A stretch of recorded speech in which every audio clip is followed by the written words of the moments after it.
मैं आप सबको बताना चाहती हूँ कि पहलगाम न सिर्फ इसलिए मशहूर है कि ये बहुत खूबसूरत है, बल्कि इसलिए मशहूर है, पहलगाम ने जब मिलिटेंसी पीक पे थी, जब हालात यहाँ बहुत खराब थे, तब भी जम्मू कश्मीर के भाईचारे को जिंदा रखा। क्योंकि कभी भी जो अमरनाथ जी की यात्रा जाती है, लोगों को घोड़े पे लेके गए, पालकी में लेके गए, कंधों पे उठा के गए, और जब मिलिटेंट की बंदूक एक तरफ से, दूसरी तरफ से हमारी अपनी बंदूक के दूसरी तरफ से, हर तरफ से मुश्किलात थे, उस वक्त इन्होंने यात्रियों की देखभाल की। मुझे याद है एक साल बड़ा तूफान आया, इन्हीं लोगों ने उनको अपने घर में जगह दी, पनाह दी। तो आज ये जो सानिया हुआ अभी 22 तारीख को, उसका मुझे लगता है सबसे ज्यादा अगर अफसोस किसी को है तो वो यहाँ पहलगाम के लोगों को चाहिए, क्योंकि इनकी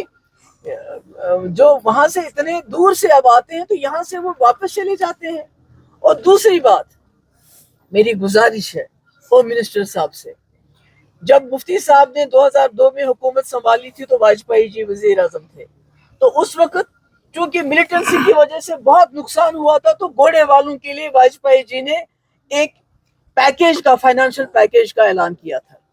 आज जो घोड़े वालों का इस वक्त सीजन में इतना बड़ा नुकसान हो गया है, इतनी तकलीफ है, मेरी गुजारिश है कि इनके लिए ये सोच के कि आगे अमरनाथ यात्रा आने वाली है,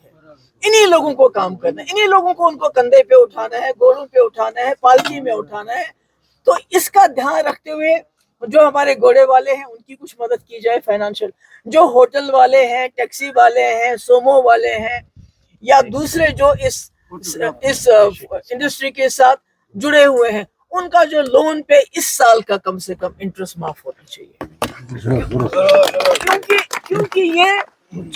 एक वक्त तो उसने जिन्होंने करना था उन्होंने तो कर दिया जो उन्होंने करना था, मगर हमारा रिश्ता, जम्मू कश्मीर का रिश्ता मुल्क के लोगों के साथ सदियों का है। खासकर पहलगाम का रिश्ता अमरनाथ जी यात्रा की वजह से हजारों साल पुराना रिश्ता है, और ये वो रिश्ता आगे भी चलना है और इंशाल्लाह चलता रहेगा। अगर आप भी वही करना चाहते हैं जो आज से कई साल पहले जब पूरा हिंदुस्तान आया था हमारे अलाहिदी की पसंदों के दरवाजों पे, उन्होंने दरवाजे बंद कर दिए, वो मौका था उनके लिए, आज आपके लिए मौका है। होम मिनिस्टर साहब, आज कश्मीरी इकट्ठा है आपके साथ, आज वो अपने जख्मों का मरहम करना चाहता है, और आपके जख्म जो लगे उसको भी मरहम करना चाहता है, मगर उसको जख्म मत दीजिए। अगर आपने उसको जख्म दिया तो फिर हम कहीं, ये मेल कभी नहीं होगा। इसलिए मेरी आप सबसे, जो मीडिया के लोग आए हैं, मेरी आप सबसे ये गुजारिश है, ये सब कश्मीरी ये दहशतगर्द नहीं है, ये मिलिटेंट नहीं है, ये आपके साथ चलना चाहते हैं, शाना बशाना चलना चाहते हैं। अब हादसा वो इनके हाथ में तो नहीं था बेचारों के, ये क्या कर सकते थे, जब बंदूक सामने होती तो क्या जो इनसे बंद पड़ा किया। तो मेरी गुजारिश है यहाँ की सरकार से, तो मैं कह नहीं सकती हूँ क्योंकि उनको आप ज्यादा बोल सकते हो, आप उनके वोटर हैं, मगर मेरी होम मिनिस्टर साहब से गुजारिश है कि इसमें इंटरवीन करे। एक जो टूरिस्ट यहाँ आता है उसके लिए जो जगह बंद की है वो बंद नहीं, या तो फिर आप पहलगाम को बंद कर दीजिए अगर आपको लगता है, फिर सारा बंद कर दीजिए, मगर जो पहलगाम तक बेचारा टूरिस्ट आता है तो उसको आप ये जगह बंद करके उसको आप मायूस करते हैं, ये मत कीजिए। दूसरा, बोनी वालास के लिए कोई पैकेज, और तीसरा ये जो इंटरेस्ट है कम से कम 1 साल का सूद माफ कर लीजिए, जो होटल इंडस्ट्री और दूसरी इंडस्ट्री के साथ वाबस्ता है यहाँ, गाड़ी टैक्सी वगैरह। और ये जो हमारे ट्राइबल्स हैं गुजर बकरवाल, इनको आर्मी को डायरेक्शन दे दीजिए कि ये इनको जंगलों में जाने से रोके ना। और तीसरा, ये जो 2 मेरे हिसाब से एलिज्ड किलिंग्स हो गई हैं, चाहे बांडीपोरा का अल्ताफ है या कल का टंगमर्ग का इम्तियाज है, उनको कंपनसेशन दे दीजिए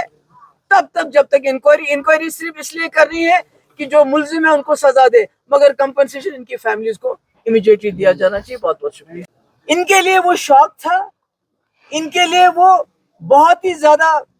तकलीफ दे चीज थी, क्योंकि उन्होंने अपने आंखों से देखा, हमने टीवी पे देखा, इन्होंने आंखों से वो बेदर्दी से हमारे लोगों को शहीद होते हुए देखा,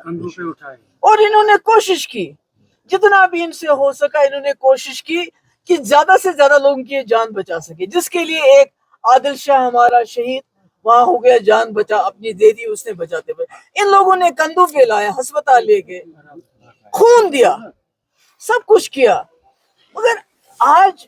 जो मैं यहाँ सुन रही हूँ, जो मैंने देखा, जो مجھے بتایا جاتا ہے کہ ایک تو یہ ہے کہ یہ لوگ جو وہاں مزدوری کر رہے تھے، کوئی چائے بیچ رہا تھا، کوئی شال بیچ رہا تھا، کوئی دوسرا کوئی فوٹوگراف لے رہا تھا، انہی لوگوں کی پکڑ دکڑ ہے. انہی لوگوں کو سویرے تھانے پہ بلایا جاتا ہے، دن کو بھوکا رکھا جاتا ہے، شام کو واپس بھیجتے ہیں گھر. تو یہ کیا ہے؟